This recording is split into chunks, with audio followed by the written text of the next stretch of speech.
जी अॼु मुख़्तलिफ़ दरगाहुनि जा सुजादा नशीन मुफ्तियान उज़ाम आलिम मुख़्तलिफ़ तंज़ीमुनि तहरीकुनि जमायतुनि जा अॻवान गॾु थिया आहिनि।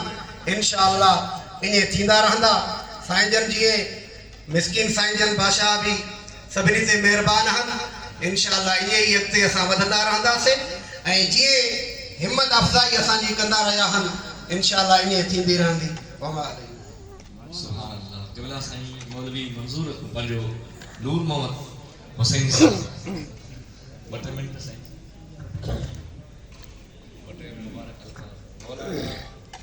नूर मोहम्मद हुसैन साहब। अल्हम्दुलिल्लाह रब्बिल आलमीन वस्सलातु वस्सलाम अला रसूलिल करीम अम्मा बाद। अॼु असांजे लाइ वॾी हिकु ख़ुशनसीबी आहे। दरगाह आलिया मशहूरी शरीफ़ असांखे दावत ॾेई घुरायो वियो आहे। मूंखे ख़बर आहे अल्हम्दुलिल्लाह मां घणनि सालनि खां वठी इन दरगाह सां मुंहिंजी निस्बत रही आहे। वॾे साईं खां वठी तक़रीबन सभिनी सां मुहबत प्यार रहियो आहे, ख़ुलूस रहियो आहे। अॼु जी हीअ जेका मच कचहरी में आलमनि बुज़ुर्गनि खे दावत ॾेई घुरायो वियो आहे, मां सम्झां थो त हीअ साईं मशहूरनि वारे सरदार जी सुन्नत आहे। उहो कीअं आहे?